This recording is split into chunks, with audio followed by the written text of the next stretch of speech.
Larangan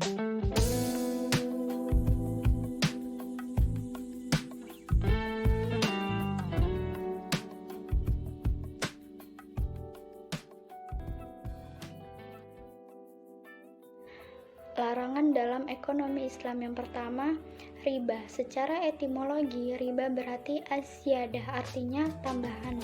Sedangkan menurut terminologi adalah kelebihan atau tambahan pembayaran tanpa ada ganti atau imbalan yang diisyaratkan bagi salah seorang dari dua orang yang membuat akad atau transaksi. Di antara akad jual beli yang dilarang keras antara lain adalah riba.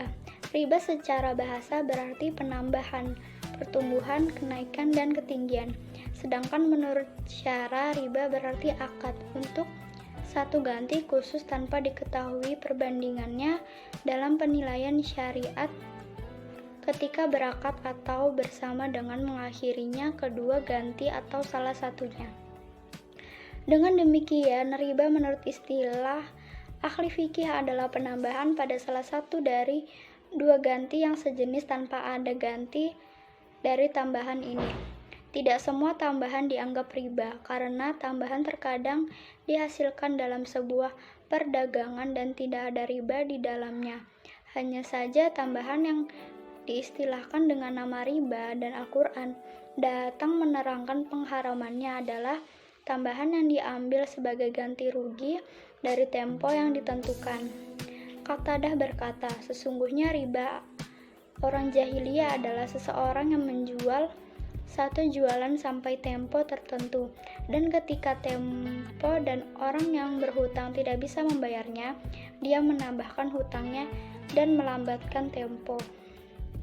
Macam-macam riba, yang pertama yaitu riba fadl, yang kedua riba yad, yang ketiga riba nasiah, dan yang keempat riba qard.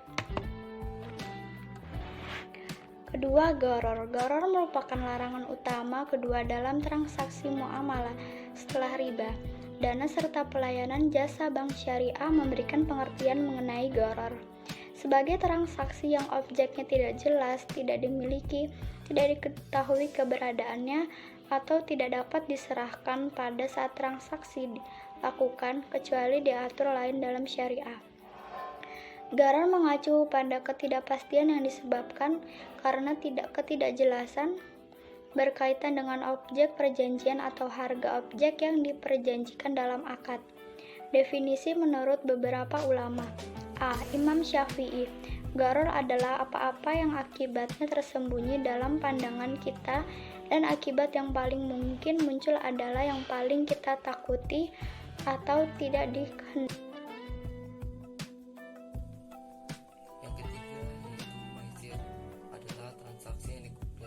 Pada suatu keadaan yang tidak pasti yang bersifat untung-untungan. Identik dengan kata maisir adalah qimar. Menurut Muhammad Ayub, baik maisir maupun qimar dimaksud sebagai permainan untung-untungan atau game of chance. Dengan kata lain, yang dimaksud dengan maisir adalah perjudian. Kata maisir dalam bahasa Arab secara harfiah adalah memperoleh keuntungan dengan sangat mudah tanpa bekerja keras, atau mendapatkan keuntungan tanpa bekerja, yang bisa disebut juga berjudi. Agar bisa dikategorikan judi harus ada 3 unsur. Yang pertama, adanya taruhan harta atau materi yang berasal dari kedua pihak yang berjudi. Yang kedua, adanya suatu permainan yang digunakan untuk menentukan pemenang dan yang kalah. Yang ketiga yaitu pihak yang menang mengambil harta sebagian atau seluruhnya yang menjadi taruhan, sedangkan pihak yang kalah kehilangan hartanya. Contoh maisir ketika jumlah orang-orang masing kupon togel dengan harga tertentu dengan menebak 4 angka. Lalu diadakan undian dengan cara tertentu untuk menentukan 4 angka yang keluar. Maka itu ada undian yang haram, sebab undian ini telah menjadi bagian aktivitas judi. Selanjutnya, yang keempat yaitu tadlis.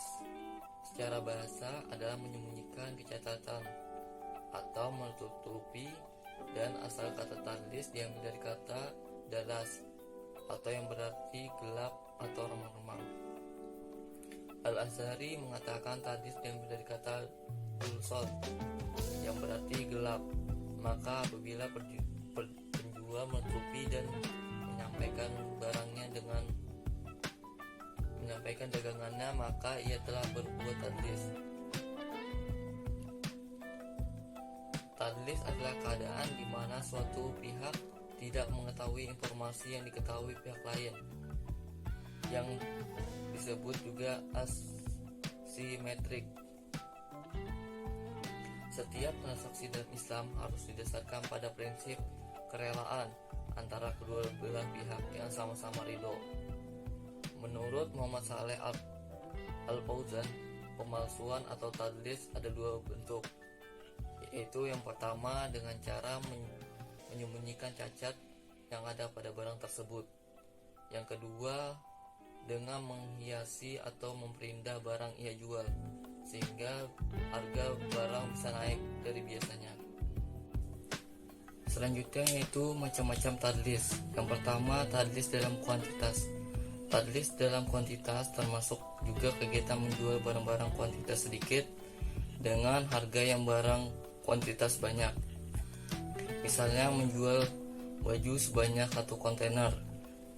Karena jumlahnya banyak dan tidak mungkin untuk menghitung satu persatu, penjual berusaha melakukan penipuan dengan mengurangi jumlah barang yang dikirim kepada pembeli. Yang kedua yaitu tadlis dalam kualitas. Tadlis dalam kualitas termasuk juga menyembunyikan cacat atau kualitas barang yang buruk yang tidak sesuai dengan yang disepakati oleh penjual dan pembeli. Yang ketiga yaitu tadlis dalam harga atau gaban.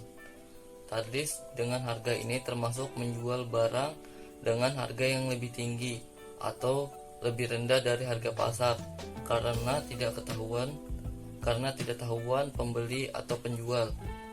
Yang keempat yaitu tadlis dalam waktu penyerahan.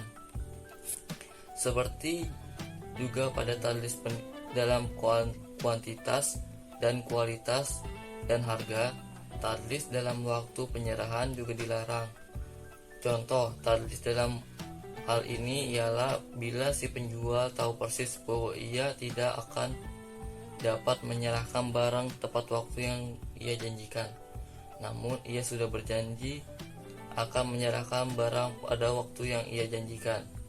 Walaupun konsekuensinya tadlis dalam waktu tidak berkaitan langsung dengan harga ataupun jumlah barang yang ditransaksikan. Namun masalahnya waktu adalah sesuatu yang sangat penting. Selanjutnya, baik, saya akan melanjutkan materi selanjutnya yaitu 5 gaben. Gaben merupakan harga barang di atas rata-rata harga pasar, market price, yang diberikan oleh penjual tanpa diketahui oleh si pembeli. Gaben ada 2 jenis, yakni gaben khalil dan gaben fahis. Gaben khalil adalah selisih harga barang yang tidak terlalu jauh antara harga pasar dan harga penawaran dan masih dalam kategori yang dapat diterima oleh pihak pembeli. Gaben fahis adalah selisih harga penawaran dan harga barang yang cukup jauh. 6. Riswah. Kata riswah menurut bahasa dalam Kamus Al-Misbahul Munir dan Kitab Al-Muhalla Ibnu Hazm yaitu pemberian yang diberikan seseorang kepada hakim atau lainnya untuk memenangkan perkaranya dengan cara yang tidak dibenarkan, atau untuk mendapatkan sesuatu yang sesuai dengan kehendaknya. Atau pengertian riswah menurut kitab Lisanul Arab dan Mu'jamul Wasit yaitu pemberian yang diberikan kepada seseorang agar mendapatkan kepentingan tertentu. 6. Bai. Bai najasi yaitu rekayasa pasar dalam demand atau permintaan yang terjadi apabila seorang produsen menciptakan permintaan palsu sehingga seolah-olah ada banyak peminat terhadap harga suatu produk yang menyebabkan harga jual produk tersebut naik. Hal ini bisa terjadi misalnya dalam bursa saham, praktik goreng-menggoreng saham, bursa falas, dan lain-lain. Cara yang digunakan bermacam-macam, mulai dari menyebar isu, melakukan order, pembelian fiktif, hingga melakukan pembelian pancingan dengan tujuan menciptakan sentimen pasar. Apabila harga sudah naik sesuai yang dikehendaki, maka penjual akan ambil untung dengan melepaskan kembali saham atau mata uang yang sudah dibeli, sehingga ia akan mendapatkan keuntungan besar. 8. Ihtikar. Ihtikar adalah menumpuk barang ataupun jasa yang diperlukan masyarakat, dan kemudian si pelaku mengeluarkannya sedikit-sedikit dengan harga jual yang lebih mahal dari harga biasanya dengan tujuan untuk mendapatkan keuntungan lebih cepat dan banyak, sehingga memaksa para konsumen yang membutuhkan barang tersebut untuk membeli dengan harga yang jauh lebih mahal akibat kelangkaan tersebut. Ihtikar dalam ilmu ekonomi secara umum disebut monopoli pasar. 9. Batil menurut bahasa berarti tidak terpakai, tidak berfaedah, tidak sah, rusak, dan sia-sia. Maka transaksi yang batil adalah transaksi tersebut tidak sah atau kemitraan yang mendapatkan keuntungan atau penghasilan, namun barang atau proyek yang dikerjakan adalah jenis barang atau kegiatan yang bertentangan dengan prinsip-prinsip syariat, seperti kemitraan untuk memproduksi narkoba. Baik, terima kasih. Saya akan menjelaskan mengenai hukum-hukum yang berlaku, yaitu hukum riba. Yang pertama, ayat yang melarang riba di dalam surah Ali Imran ayat 130. Hai orang-orang yang beriman, janganlah kamu memakan riba dengan berlipat ganda, dan bertakwalah kamu kepada Allah supaya kamu mendapat keberuntungan. 2. Hukum gharar. Dalam syariat Islam, jual beli gharar ini sangat terlarang dengan dasar sabda Rasulullah SAW dan juga hadis Abu Hurairah, di mana artinya Rasulullah melarang jual beli al-hashah dan jual beli gharar. 3. Al-maisir, perjudian, terlarang dalam syariat Islam dengan dasar Al-Quran, As-Sunnah, dan Ijma. 4. Hukum tadlis. Adapun dasar hukum yang terdapat dalam kitab suci Al-Quran dengan tegas telah melarang semua transaksi bisnis yang mengandung unsur penipuan dalam segala bentuk pihak dan di dalam transaksi.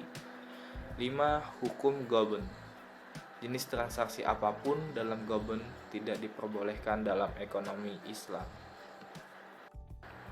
7. Hukum ba'i. Ba'i najasi hukumnya diharamkan dalam Islam sesuai dengan hadis Rasulullah SAW. Janganlah seseorang menjual di atas jualan saudaranya, janganlah melakukan najasi, dan janganlah orang kota menjadi calo untuk menjual barang orang desa. 8. Hukum iktikor.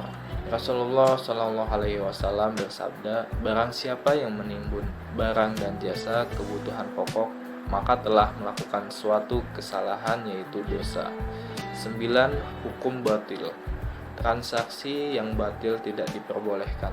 Hal ini sangat jelas pada Quran surah Al-Baqarah ayat 42. Allah Subhanahu wa taala sangat melarang umatnya melakukan transaksi batil. 10. Hukum ikroh. Jenis transaksi ikroh tidak diperbolehkan dalam ekonomi Islam. Hal ini memberatkan salah satu pihak dan melanggar prinsip kerelaan antara din minkum. 11 atau yang terakhir yaitu hukum gis. Jenis transaksi ini tidak diperbolehkan dalam ekonomi Islam. Secara substansi, praktik gis atau penipuan ini tertuang dalam klausul pada Undang-Undang Nomor 8 Tahun 1999 tentang Perlindungan Konsumen.